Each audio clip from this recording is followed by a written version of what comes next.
Hi guys, welcome to How to Solutions YouTube channel. In today's video, I'm going to show you how you can add location on Snapchat filter. Before getting into this video, must subscribe to our YouTube channel and click on the bell icon.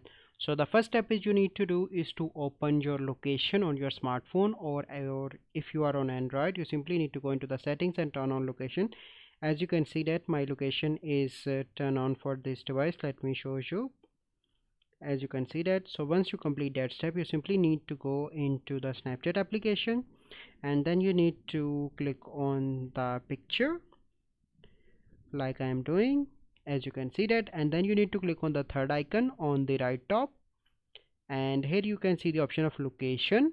Click on that option, and here you can select any location. So I'm going to select the New York, so New Zealand. So as you can see that, this is the location, and once you added a location, you can share that with your friends, and whatever you can do, you can share that with anyone. So this is the process by which you can add location to Snapchat filter. I hope you find this video helpful. If you find this video helpful, must like this video, subscribe to our YouTube channel for future videos. We'll see you in the next video. Thank you. Have a good day.